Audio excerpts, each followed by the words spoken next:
अस्सलामुअलैकुम। तो इस वीडियो के अंदर हम लोग जो है, जैसे पिछली वीडियोस के अंदर हम लोग जितने भी फंक्शंस लिख रहे थे, वोवेल वाला हमने लिखा, इवन ऑड वाला लिखा, ये सारे जो प्रोग्राम्स हैं हम वो पहले ही इफ़ कंडीशन के अंदर या कहीं ना कहीं हम लोग यूज़ कर चुके थे। ठीक है, मतलब कि हमें उसकी नो हाउ थी।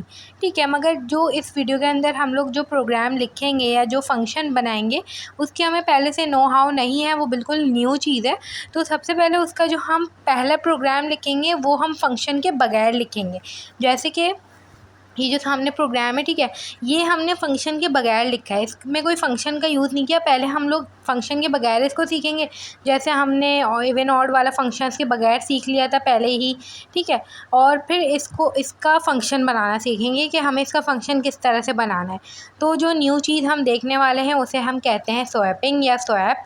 ठीक है, स्वैप का मतलब क्या होता है कि अगर फॉर एग्ज़ाम्पल 12 और 13 है, ठीक है, एक वेरिएबल के अंदर मैंने 12 स्टोर किया, एक के अंदर 13 स्टोर किया, तो उसको मैं स्वैप कर दूँ। स्वैप मतलब कि जो एक वेरिएबल की वैल्यू है वो दूसरे में चली जाए, जो दूसरे की वैल्यू है वो पहले में चली जाए।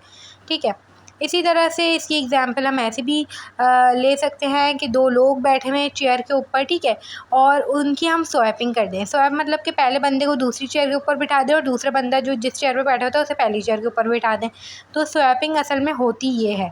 ठीक है, अब स्वैपिंग का बेसिक आइडिया तो हमें हो गया, मगर प्रोग्रामिंग के अंदर हम स्वैपिंग किस तरह से कर सकते हैं तो हमें वो समझना पड़ेगा। इसके लिए हम लोग थोड़ा सा देख कर इसको समझ लेते हैं, वरना हमें ऐसे समझ नहीं आएगा। तो ये हमारे पास जो है फॉर एग्ज़ाम्पल एक सबसे पहला वेरिएबल है ए, ठीक है, और जो दूसरा वेरिएबल है इसे हम कह रहे हैं बी। ठीक है, और फॉर एग्ज़ाम्पल ए के अंदर कोई वैल्यू है और बी के अंदर कोई वैल्यू है, हमें इसकी करनी है स्वैपिंग।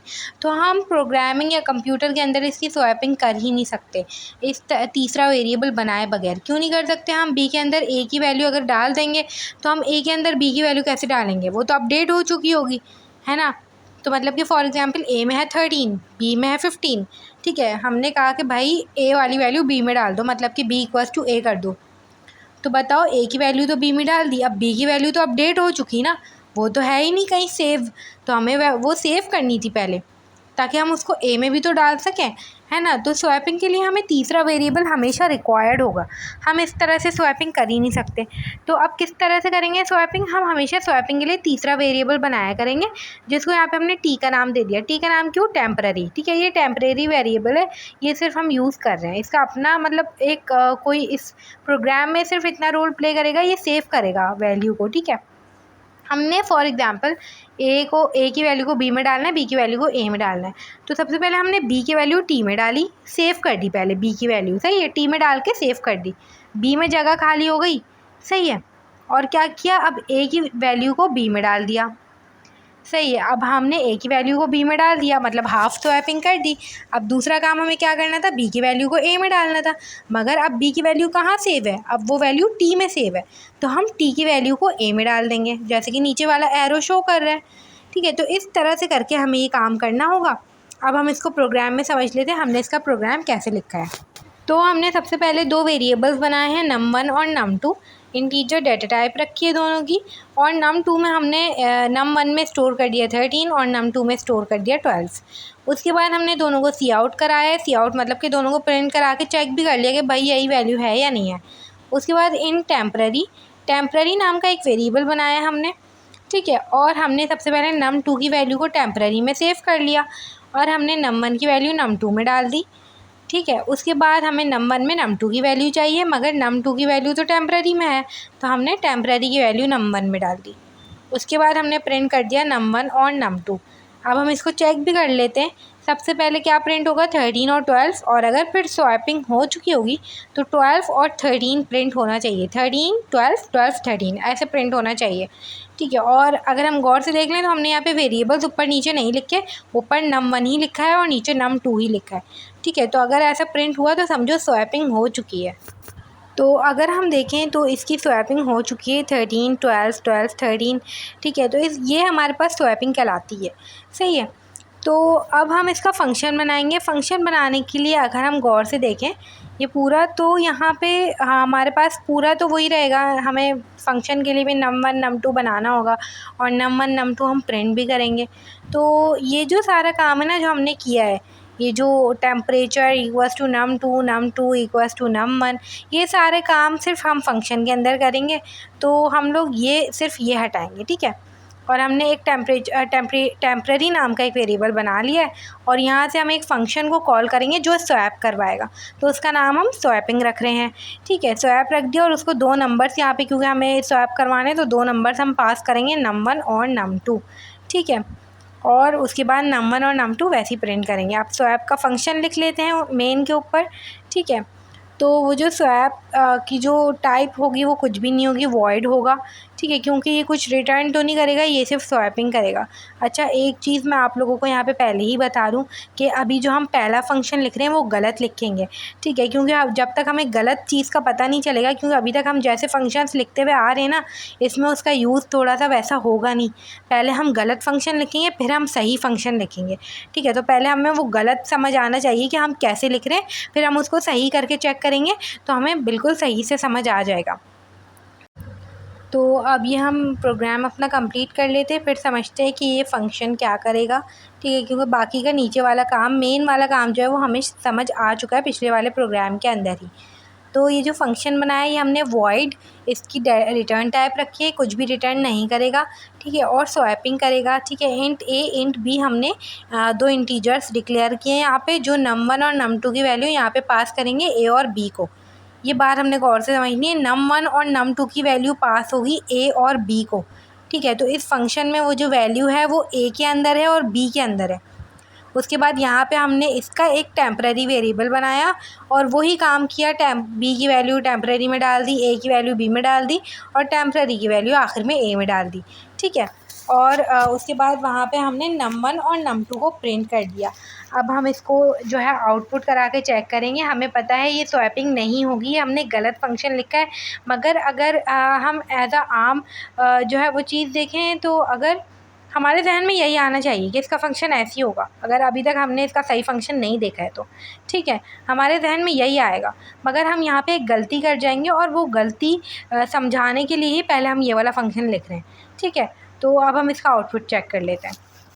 तो ये हमारे पास आउटपुट स्क्रीन आ गई, 13 12 मतलब कि यहाँ पे 13 ही प्रिंट हुआ है पहले और 12 ही प्रिंट हुआ है बाद में, तो ये स्वैपिंग नहीं हुई है। तो अब इसमें क्या मसला क्या है ये हम देखते हैं।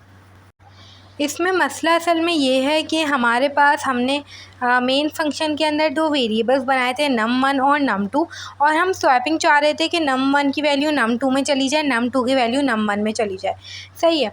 और वो स्वैपिंग जो हम चाह रहे थे उसके लिए हमने कुछ भी नहीं किया, बस प्रोग्राम में 2 लाइन्स मिटाई जहाँ पे हम स्वैपिंग कर रहे थे, वो लाइन्स मिटा के हमने एक फ़ंक्शन कॉल कर दिया स्वैपिंग नाम का, ठीक है। और उसमें num1 और num2 की वैल्यू पास कर दी एज आर्गूमेंट। हमने किसकी वैल्यू पास की है, num1 और num2 की वैल्यू पास की है a और b को, ठीक है। और हमने अंदर वही काम किया है जो हमने पहले देखा था स्वैपिंग के लिए जो काम होना चाहिए, मगर इससे हमने एक चीज़ नहीं सोची, वो ये कि वो वैल्यू जो स्वैप करेगा वो तो a और b की वैल्यू को स्वैप करेगा ना, वो num1 और num2 की वैल्यू को स्वैप थोड़ी करेगा। इस फंक्शन के अंदर सारा काम a और b में हो रहा है, और ये जो है ये लोकल वेरिएबल्स कहलाते हैं जो एक फ़ंक्शन के अंदर होते हैं। ये a और b इसके लोकल वेरिएबल है। अगर हम मेन के अंदर a और b को कॉल करेंगे तो वो नहीं पहचानेगा, क्योंकि उसे पता ही नहीं है मेन फंक्शन के अंदर तो हमने a और b नाम के कोई वेरिएबल बनाए नहीं ना, ठीक है। वो हमने कहाँ बनाया, स्वैपिंग के अंदर बनाए, तो सिर्फ स्वैप फंक्शन ही है a और b को पहचान सकता है, सही। तो हमने क्या किया, फिर हमने कुछ रिटर्न भी नहीं कराया यहाँ पे, और 2 वैल्यूज़ तो हम वैसे भी रिटर्न करा ही नहीं सकते, इसलिए तो हम रिटर्न वाला यहाँ पे काम नहीं कर रहे, वरना तो इजी था, दोनों वैल्यू रिटर्न करा देते सही वैल्यूज़, सही है। तो रिटर्न वाला काम यहाँ पे हम कर ही नहीं सकते, 2 वैल्यूज़ रिटर्न नहीं करा सकते, सही है। तो यहाँ पे हमने अगर देखा तो यहाँ पे क्या हुआ कि a और b की स्वैपिंग हो गई, मगर num1 और num2 की स्वैपिंग थोड़ी हुई है। जब फंक्शन के अंदर, जब मेन फंक्शन के अंदर num1 और num2 को वापस से प्रिंट किया तो वही वैल्यूज़ प्रिंट हुई, 13 और 12 ही है उसके अंदर, ठीक है। तो ये फंक्शन के अंदर हमारे एक गलती थी इस पूरे प्रोग्राम के अंदर। अब हमें इसको ठीक करना होगा कि हम ठीक कैसे करेंगे। तो हमने a से पहले % लगा दिया, b से भी पहले %लगा दिया। अब हम इसको समझते हैं कि ये हमने क्यों किया। तो अगर हम ठीक से इसकी बात करें तो ये जो एम% है इसका सही कॉन्सेप्ट, बिल्कुल सही इसकी डिटेल जो है वो हम पॉइंटर्स में पढ़ेंगे, ठीक है। जो हम अभी इस फंक्शन के बाद एरे करेंगे, एरे के बाद पॉइंटर्स करेंगे तो उसमें पढ़ेंगे। मगर ये समझें कि बेसिक एक इंट्रो दे दिया है, एक प्रोग्राम में ये चीज़ यूज़ करके हमें पॉइंटर्स का थोड़ा सा आइडिया दे दिया कि वो होते क्या हैं, ठीक है। ये हमारे पास ए के साथ जो एम% लगा हुआ है इसका जहन में रखें, ये होता है एड्रेस, ठीक है। अब एड्रेस क्या है, हम इसकी एग्जांपल ऐसे समझ सकते हैं कि हमारे पास मेमोरी होती है ना कंप्यूटर की, उसके अंदर ब्लॉक्स होते हैं। तो हर ब्लॉक का मतलब क्या, हर एक स्पेस का जो वेरिएबल भी हम बनाते हैं मेमोरी के अंदर उसका एक एड्रेस होता है। कोई भी वेरिएबल हम बना रहे हैं ना तो उसका एक एड्रेस है, हर वेरिएबल का अलग अलग एड्रेस है, सही है। अब अगर हम एक चीज़ देखें तो पूरी मेमोरी के अंदर 2A तो हो सकते हैं, ठीक है। 2A हो सकते हैं, कैसे? 2 फंक्शंस हो, दोनों में हमने A बनाया हो तो वो दोनों अलग अलग A हैं, ठीक है। 2A हो सकते हैं, हम नाम से कंफ्यूज हो सकते हैं कि हमें किस A के पास जाना है, मगर हम एड्रेस से कभी कंफ्यूज नहीं होंगे क्योंकि उन दोनों A के एड्रेस अलग अलग होंगे। तो अगर हम किसी वेरिएबल तक एड्रेस के ज़रिए पहुँचेंगे तो बिल्कुल एक्यूरेट पहुँचा करेंगे हम हमेशा, हमें कोई मसला होगा ही नहीं, ठीक है। और अगर हम नाम से किसी वेरिएबल के पास पहुंचेंगे तो वो हम गलत भी पहुंच सकते हैं, क्या पता हमें किसी और फंक्शन के वेरिएबल में पहुंचना हो और हम कहीं और पहुंच जाएं, ठीक है, कोई और भी वेरिएबल हो ए नाम का, ठीक है। तो ये चीज़ हमें जो है जहन में रखनी है। तो यहाँ पे एम% का हम सिर्फ इतना आइडिया लेंगे कि एम% मतलब कि एड्रेस ऑफ ए, और एड्रेस ऑफ ए मतलब कि एड्रेस जो पहला जो वेरिएबल यहाँ पे पास हुआ है ना एज अ आर्ग्यूमेंट, उसके एड्रेस पर जाओ, ठीक है, उसके एड्रेस पर जाओ। ये जो ए है ना ये उसका एड्रेस है, तो ये जो ए में वैल्यू स्टोर करेगा ये असल में num1 में ही वैल्यू स्टोर कर रहा होगा। ये जो चेंजिंग हो रही होगी ये num1 में ही चेंजिंग हो रही होगी। बस इतनी चीज़ अभी हमें जहन में समझनी है, सही है। बाकी इसकी डिटेल हम पॉइंटर्स के अंदर देखेंगे, मगर अभी हमें सिर्फ इतना समझ आना चाहिए कि एड्रेस और ए लिखा है मतलब कि अब ये जो ए है ये ए कोई नया वेरिएबल मतलब कि नहीं होगा, ये जाएगा डायरेक्ट एड्रेस ऑफ num1 पर, ठीक है, क्योंकि हमने एड्रेस ऑपरेटर लगा दिया है यहाँ पे। और वो जो एम% बी है मतलब कि वो एड्रेस ऑफ num2 पर जाएगा, ठीक है। और जो भी चेंजिंग्स होगी वो हम अब ए और बी के अंदर नहीं होगी, बल्कि इनके साथ जो एड्रेस लगा हुआ है ये मेन एड्रेस पर जाएंगे num1 और num2 के, ठीक है। तो उस पर जाके चेंजिंग्स होंगी। तो जैसे ही हम ये एड्रेस लगा देंगे और फिर प्रोग्राम रन करेंगे तो हमारे पास स्वैपिंग बिल्कुल ठीक हो जाएगी यहाँ पे। तो अब हम इसको रन करके चेक कर लेते हैं। तो ये हमारे पास आउटपुट स्क्रीन आ गई, और अगर हम ने इस प्रोग्राम को रन किया तो बिल्कुल सही स्वैपिंग यहाँ पे हो चुकी है, 13 12 12 13। तो इस तरह से करके यहाँ पे हमने स्वैपिंग की है। अब नेक्स्ट वीडियो के अंदर हम लोग अपना न्यू टॉपिक रिकर्जन को स्टार्ट करेंगे।